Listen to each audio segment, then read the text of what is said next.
Hi, this is Gitika Bhatia. Welcome back to our channel Divine Spect. So, आज किस number की बारी है, क्योंकि न्यूमरोलॉजी की सीरीज चल रही है, कैसी रहेगी ये साल की प्रेडिक्शंस हर एक नंबर के लिए। और अभी तक हमने कवर अप किया अपनी सीरीज में 1, 2 और 3 नंबर। तो आज बारी है नंबर 4 की, एंड इसको कहेंगे बर्थ नंबर 4 और मूलांक नंबर 4। किनका होता है ये मूलांक 4 और कैसा रहेगा इनके लिए साल, कैसे लोग होते हैं, इसकी पहले बात कर लेते हैं। तो 4 नंबर वाले लोग वो हैं जिनका डेट ऑफ बर्थ किसी भी मंथ की 13, 22 या 31 तारीख को होता है। 13, 22 या 31 तारीख को, और 4 नंबर तो है ही, 4 तारीख को होगा।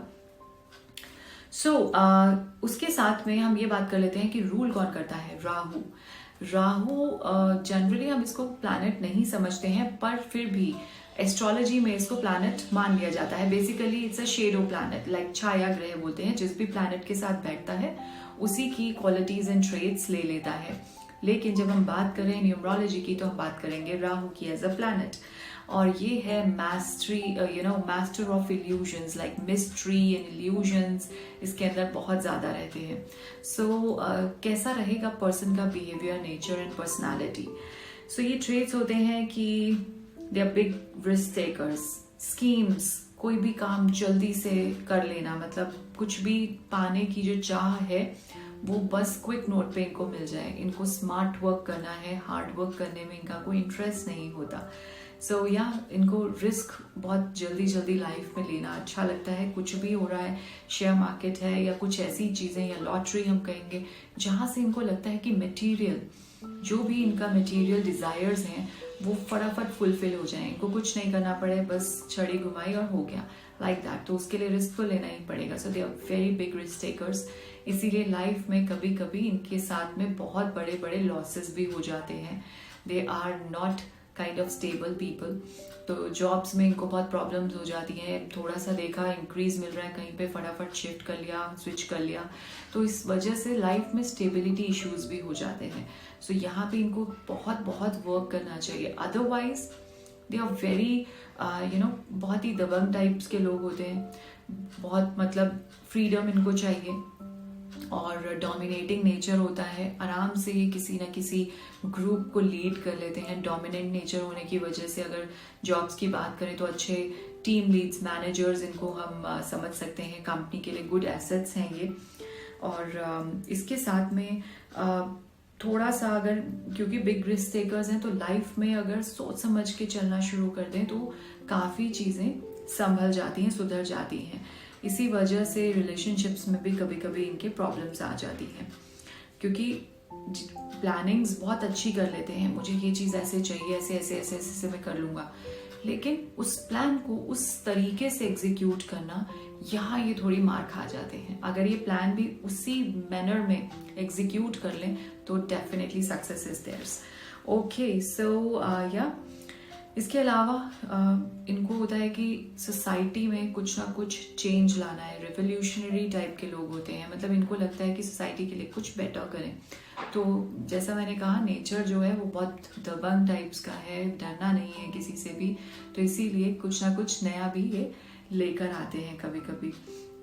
रूल ब्रेकर्स टाइप्स के लोग होते हैं वो सोसाइटी के लिए, कि ऐसा क्यों हो रहा है, ऐसा नहीं होना चाहिए, ऐसा कुछ अच्छा लोगों के लिए होना चाहिए, तो वैसा कुछ ये सोचते हैं।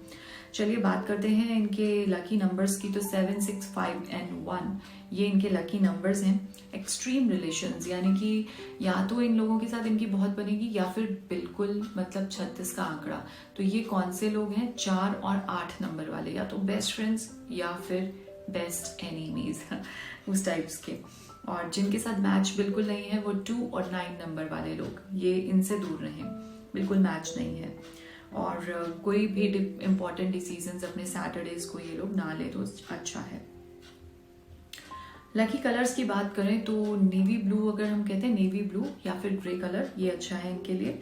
करियर वाइज बात करते हैं तो जहाँ पे किसी भी, एक होता है ना गहराइयों में चले जाना, डीपेस्ट जाना, चाहे वो आसमान की गहराइयाँ हैं या ज़मीन की गहराइयाँ हैं, तो उसमें जितना ये जा सकते हैं। तो रिसर्चर्स ये बहुत अच्छे होते हैं, क्योंकि रिसर्च करते टाइम हमें डिग डाउन डीप जाना पड़ता है किसी भी टॉपिक को लेकर। तो they are very good researchers, वो मेडिकल से रिलेटेड हो, वो नॉर्मल अगर प्राइमरी सेकेंडरी ऐसी रिसर्चेस से रिलेटेड हैं, या फिर एस्ट्रोलॉजी से रिलेटेड हैं। सो हिडन स्टडीज, ऑकल्ट बहुत अच्छा ये जा सकते हैं उसमें। पायलट्स ये बहुत अच्छे होते हैं।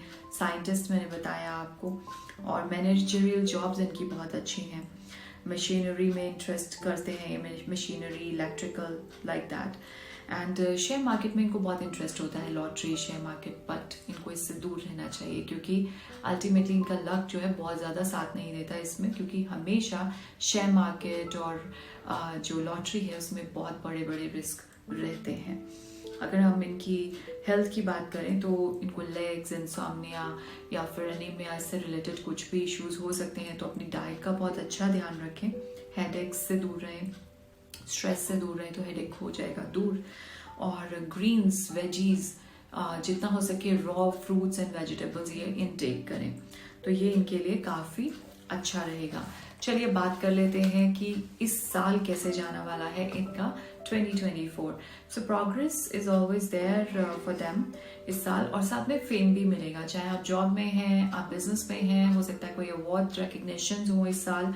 जनवरी से ही आपको कुछ गुड न्यूज़ मिलने शुरू हो जाएंगे। आपके किसी प्रोजेक्ट, आपके किसी बिजनेस में है तो किसी क्लाइंट से ऑलरेडी कोई प्रोजेक्ट की बात चल रही थी, तो उसमें आपको कुछ ना कुछ गुड न्यूज़ मिलेगी उससे रिलेटेड, ताकि वो आगे चले और आपको कुछ प्रॉफिट्स दे लॉन्ग टर्म में। और अगर आप जॉब में हैं तो ऑलरेडी आपके किसी प्रोजेक्ट पे आप वर्क कर रहे थे, सो कोई ना कोई ऐसी न्यूज़ आएगी आपके पास जिससे वो प्रोजेक्ट में आपको प्रमोशंस या कुछ प्रॉफिट्स दिखेंगे।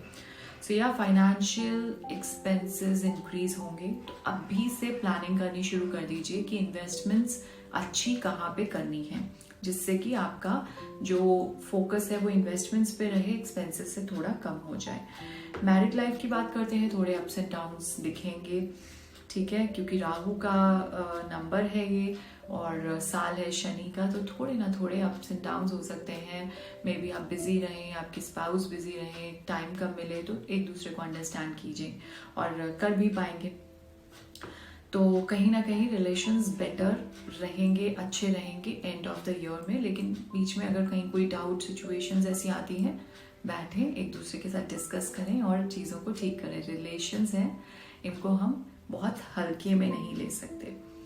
सो पॉसिबली कोई नई प्रॉपर्टी के बारे में अगर पहले से प्लान था, या हो सकता है आपके कांटेक्ट में आए, न्यू प्रॉपर्टी बाय कर सकते हैं इस साल में। और इसके साथ में कोई प्लेस शिफ्ट होगा, फैमिली के बेटर लाइफ के लिए होगा, आपके बेटर प्रोग्रेस के लिए होगा। सो ये ज़रूर आप देखेंगे, या तो कोई प्रॉपर्टी बाय होगी या फिर बेटर प्लेस शिफ्टमेंट होगी। और अगर बात करें सितंबर में जो लोग बॉर्न हुए हैं, तो इस साल आप अपनी क्रिएटिविटी के थ्रू कुछ ना कुछ नया करेंगे। योर आर्टिस्टिक टैलेंट जो है आपका, वो निकल के आएगा और उसकी वजह से आपको कुछ ना कुछ फेम मिलेगा, या आप कुछ नया कर पाएंगे अपने करियर के फील्ड में। यू मे फील लाइक, या मेरे को कुछ फ्रीडम फील हो रहा है, और आप कुछ उसको बेटर कुछ वर्ल्ड को दिखा पाएंगे। और कुछ नए दोस्त बनेंगे, इसी वजह से न्यू कनेक्शंस मिल पाएंगे। और अगर आप नवंबर बॉर्न हैं, सो ट्रैवल बहुत रहेगा, ट्रैवल आपके कार्ड्स पे है, और you will feel actually yes, मतलब मैं ये कर सकता हूँ, I am feeling very free, freedom is something you will feel in this year. And travel की वजह से भी आपको काफ़ी प्रॉफिट्स आपके वर्क से रिलेटेड, आपके पर्सनल लाइफ से रिलेटेड आपको देखने मिलेंगे। सो ये तो कुछ बातें थी नंबर 4 के लिए, ये प्रेडिक्शंस थी नंबर 4 के लिए। आई होप कि ये सब अच्छा जाए आपके लिए, और काफ़ी प्रोग्रेस करें सब लोग, सक्सेस मिले, because this year is going to be a really transformative year for everyone. बस मेहनत बहुत ज़्यादा है, मेहनत करेंगे तो फल मिलेगा, और मिलेगा ज़रूर। थोड़ा डिले हो सकता है, थोड़ा स्लो हो सकता है, but absolutely it's there on everybody's cards. Alright, so मिलते हैं नेक्स्ट वीडियो में। Till then, really very goodbye and have a very blessed day ahead.